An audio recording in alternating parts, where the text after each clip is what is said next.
Ayan, magandang araw. My name is Erica Sherman Sapungan at kami ang Group 8. Ngayon ay ang ituturo namin ay patungkol sa Courses Portfolio Rubric. So, ano nga ba ito? Before tayo mag-start ng ating klase ay mag-pray po muna tayo. So, close our eyes and then let's pray.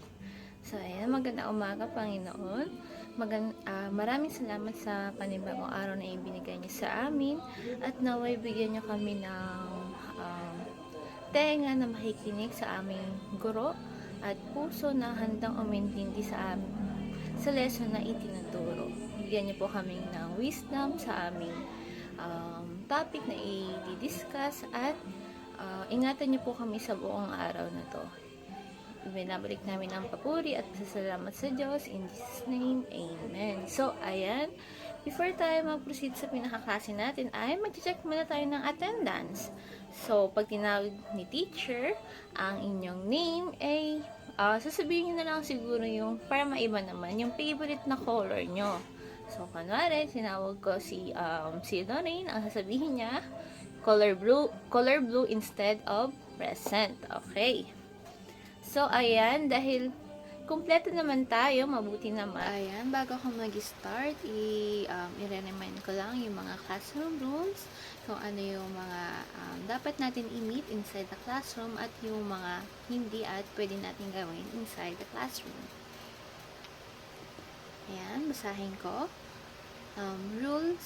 Classroom rule number 1, listen when someone else is speaking. So, ayan.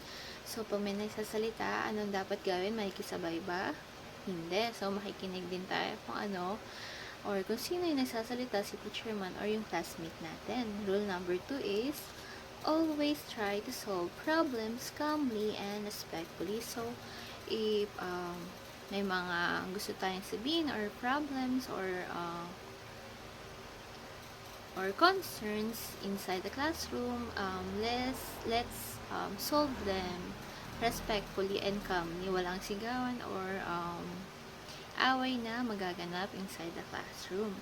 And last rule is keep your workspace clean and organized. So, dapat inside the classroom, dapat ugaliin natin ang malinis na kapaligiran. Yung gamit natin, hindi natin ilalagay kung saan-saan, sa sahig, or yung mga kalat natin, saan ba natin dapat yung ilalagay? Walang basurahan, ikakalat ba or sa ilalim ng table? Di ba? Hindi. Dapat ilalagay natin to sa tamang basurahan or di kaya ilagay muna natin inside the bag. Then, after uwian is itapon natin sa tamang basurahan. So, yun lang ang tatlong classroom rules ni teacher. So, proceed tayo. Hello, magandang araw. Ako si Teacher Ashley. So, before tayo mag-start, magkakaroon tayo ng motivational. So, yung motivational natin ay tinatawag nating Upgrade This Work Challenge. So, may papakita si Teacher Ashley na rubrics, and then i-explain Teacher Ashley kung ano ba yung nilalaman ng rubrics na yon. Tapos, may papakita ako sa inyong mga arts ng mga bata. And then, ibibase nyo yung score nyo sa rubrics kung ano ba yung pwede nyong i-score doon sa gawa ng mga bata. So, handa na ba kayo sa ating motivational? Okay. Okay. So, nakikita nyo po ba yung rubrics na nasa screen? Okay, very good. So, ano po kaya yung ginagawa ng rubrics? So, ano po kaya yung natutulong ng rubrics sa mga teacher? Okay, very good. Dito po sila nagbe-base kung paano nila bibigyan ng score ang isang activity, yung mga role play, okay? So, meron tayo, kung nakikita nyo dyan kung nakikita nyo mga anak, meron tayo dyang excellent, good, satisfactory, at needs improvement. So, meron din tayo sa gilid na following project directions, use of creativity, behavior in class, and effort put into project. So, diyan po tayo magbe-base kung ang ibibigay ba natin sa behavior in class is excellent, or good, or satisfactory, or needs improvement. Okay, naiintindihan po ba? So, magbibigay or magpapakita si teacher ng isang picture na itatanong ko sa inyo kung ano kaya yung possible na ibibigay nyong score. Okay? And then, tatanungin din kayo ni teacher kung ano kaya yung pwede nyong ibigay na advice sa students nyo para mag-improve yung kanilang activity. Naiintindihan po ba? Okay, magsisimula na po ba tayo? Handa na po ba kayo? Okay, very good. Okay, nakikita nyo po ba yung picture na nasa screen? Okay, so ano pa napapansin nyo po sa picture? Ginamit niya ang kanyang kamay sa paggawa ng ibon. Very good. So, sobrang creative ng gawa niya, tama? At malinis. So, ano po kaya yung possible na ibigay nyong score or grade sa isang estudyante pag ganito yung gawa? 10 points? 9 points? Okay. Pero para sa akin, pwede rin siya maging 10 points at nakadepende sa kanyang behavior in class kung habang ginagawa niya ba to, nangungulit ba siya ng mga estudyante niya, 'di ba? So, pero kung ito sa kanyang activity, pwede natin siyang bigyan sa creativity at sa kanyang effort ng 4 points. Very good. Okay, sa second picture, medyo messy, no? So, ano po kaya yung pwede nating mabigay na score sa bata pag ganyan yung gawa? Needs improvement, tama.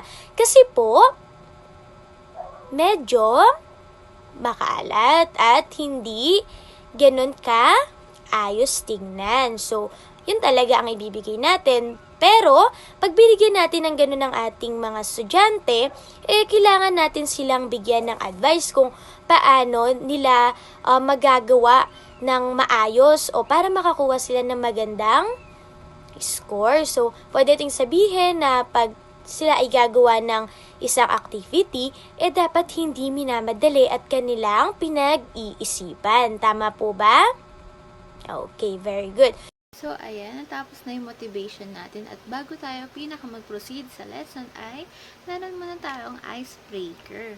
Pero since hindi natin to magagawa kasi recorded na lang, gawa na heat index, i-explain ko pa rin yung supposedly na icebreaker natin. So, ang title ng icebreaker natin is Word Association Chain. So, ano nga ba yun? Basahin ko ha. Ito yung instruction. So, one student says a word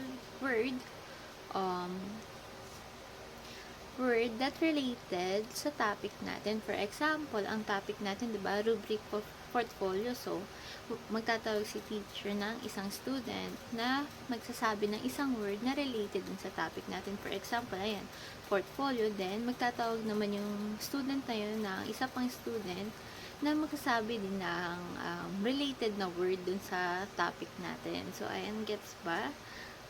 Basahin ko yung rules naman. So, may rules tayo. So, sabi sa rules is, one person starts by saying a word na related sa topic natin. Then, second rule is, the next person says a word associated with the previous one. So, ayan.